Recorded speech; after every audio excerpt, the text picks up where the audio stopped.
Bonjour à toutes et à tous et bienvenue pour cette nouvelle vidéo. Si vous êtes ici, c'est certainement que vous êtes candidat à l'entrée en IFSI ou en tout cas que vous posez des questions sur les modes de sélection. Alors on va commencer par le début qui sont les voies d'accès à l'entrée en IFSI. Je vous ai préparé un petit présentation pour vous expliquer tout ça. Allez, c'est parti.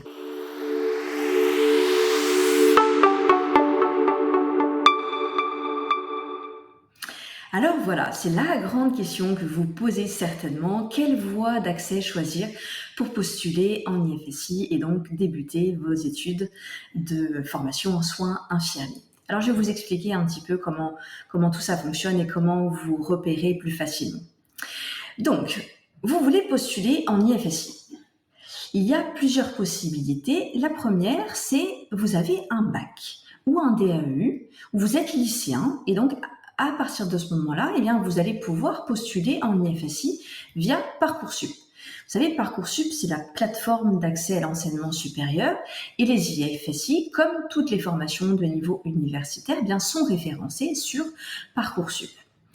Comment ça va se passer? Vous allez donc rédiger un dossier de candidature via la plateforme de Parcoursup qui comporte un certain nombre de rubriques et les jurys, les composés de cadres infirmiers, vont analyser votre candidature à la lumière de critères de sélection. Et là, vous allez ensuite pouvoir formuler des vœux. Donc les vœux, vous pouvez en mettre jusqu'à 5. Un vœu égale un regroupement universitaire, par exemple Bordeaux, Toulouse, Marseille sont des regroupements universitaires et à l'intérieur de ce vœu, vous allez pouvoir mettre des sous-vœux.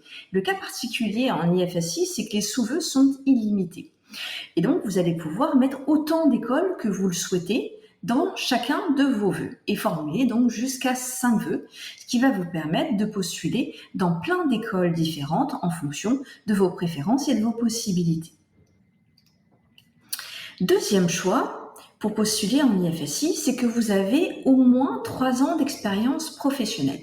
Et donc, dans ce cas-là, vous allez pouvoir opter pour une deuxième voie d'accès qui est le concours FPC. FPC, ça veut dire formation professionnelle continue, donc qui est accessible à toutes les personnes qui peuvent justifier d'au moins 3 ans d'expérience professionnelle, quel que soit le domaine d'activité et quel que soit le type de contrat. Je vous en dirai plus sur les modalités pour le concours tout à l'heure. Comment ça va se passer dans ces cas-là? Là, vous allez devoir donc constituer un dossier de candidature, vous inscrire auprès d'un IFSI pour passer un concours qui comporte des épreuves écrites et un oral. Et super chance, vous allez pouvoir multiplier vos chances d'admission justement si vous répondez aux 2 critères, donc c'est-à-dire un bac ou un DAU, et que vous avez également la possibilité de justifier que vous avez au moins 3 ans d'expérience professionnelle, eh bien vous allez pouvoir postuler en parallèle par les 2 voies d'accès et donc multiplier vos chances d'admission en IFSI. Pourquoi vouloir multiplier ces chances d'admission en IFSI? Parce que la sélection est extrêmement sélective, c'est le cas de le dire. La répartition des places en première année se fait de la façon suivante. 75% des places sont attribuées aux candidats qui se présentent via Parcoursup et le reste via le concours FPC. Donc, chaque année, on relève environ 100 000 candidats qui se présentent en IFSI via Parcoursup. Et vous voyez le ratio, 100 000 candidats pour à peu près 28 000 places. C'est ce que je vous disais, il va falloir un peu vous bagarrer pour obtenir votre place et sortir du lot pour débuter votre formation en IFSI dès la rentrée prochaine. Alors, je vais vous en dire un petit peu plus sur les voies d'accès. On va commencer par le concours FPC. Donc, je vous le disais à l'instant, pour pouvoir postuler par le concours FPC, il va falloir justifier d'au moins 3 ans d'expérience professionnelle et ceci, quel que soit le domaine d'activité, que vous soyez professionnel de santé ou pas du tout, que vous soyez dans le commerce, dans l'informatique, dans la restauration, peu importe. À partir du moment où vous pouvez justifier d'au moins 4821 heures, à différents moments de votre carrière professionnelle, eh bien, vous pouvez postuler par le concours. Une fois que vous serez inscrit au concours, vous allez passer des épreuves. Donc, une épreuve de maths qui est d'une durée de 30 minutes et qui est noté sur 10 points et qui a vocation à évaluer votre capacité numérique, votre aptitude méthodologique et un certain niveau de base en mathématiques. En français, c'est également une épreuve très courte, d'une durée de 30 minutes et qui est aussi notée sur 10 points. Et là, l'objectif, c'est d'évaluer votre capacité à rédiger, bien sûr, à vous exprimer dans un français correct. Et on va aussi évaluer vos connaissances sur l'actualité sanitaire et sociale. Et donc, cette épreuve peut prendre différentes formes pour évaluer ces points-là. Et puis, vous aurez également un oral. Alors là, c'est obligatoire, vous passez ces 3 épreuves. Et l'oral, il s'agit d'un entretien avec un jury composé de cadres infirmiers qui est d'une durée d'une vingtaine de minutes et qui, elle, est notée sur 20 points. Et donc, l'ensemble de ces notes va permettre d'établir un classement. Et donc, bien sûr, les meilleurs vont être sélectionnés. Pour le concours FPC, il ne s'agit pas d'avoir la moyenne, il s'agit de se classer parmi les meilleurs. Donc, s'il y a 15 places disponibles, eh bien, il faut se classer parmi les 15 premiers. Et autre subtilité aussi du concours, c'est que vous ne pouvez pas faire l'impasse sur une des épreuves, parce que si vous avez une note inférieure à 8 sur 20, eh bien, vous êtes éliminé d'office. Donc, il faut vraiment préparer ces épreuves-là, ces 3 épreuves, pour multiplier vos chances d'admission en formation. Toujours en ce qui concerne le concours FPC, quelques éléments sur les pièces à fournir pour vous inscrire aux épreuves du concours. Vous allez donc devoir donner les justificatifs d'expérience professionnelle. Donc ça peut être vos contrats de travail, ça peut être aussi un relevé de carrière.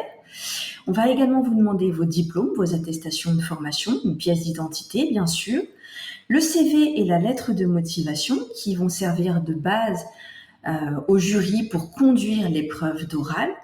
Il y a très souvent une fiche de renseignement que l'IFSI vous demande de compléter et puis l'inscription au concours est d'environ 100 à 150 €, ça dépend des régions.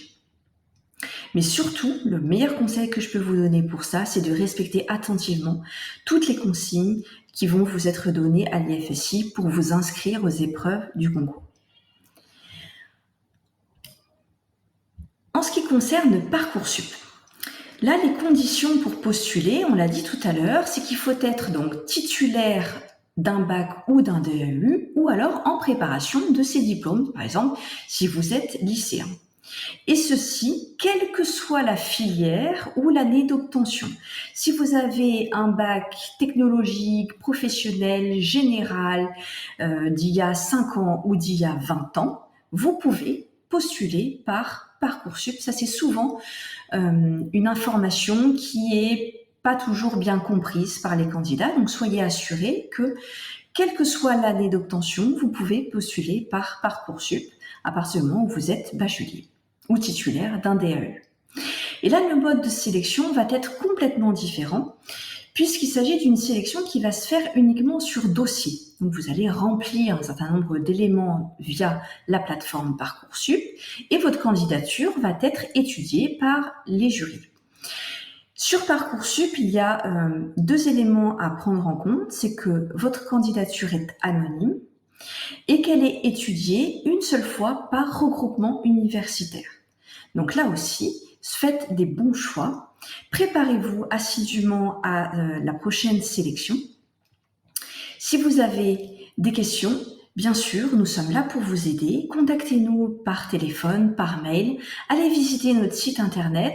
Vous y trouverez aussi un formulaire pour prendre un rendez-vous téléphonique avec un conseiller et ce sera avec grand plaisir qu'on vous répondra et qu'on vous orientera et qu'on vous aidera à vous réaliser pleinement dans cet projet de formation. J'espère que cette vidéo vous a plu, en tout cas qu'elle a répondu à une partie de vos questions. Si vous êtes intéressé par le sujet, abonnez-vous à la chaîne, partagez cette vidéo, car nous sommes en train de préparer plein de vidéos justement pour vous informer sur le sujet de l'entrée en IFSI. Je vous dis à très bientôt pour une nouvelle vidéo.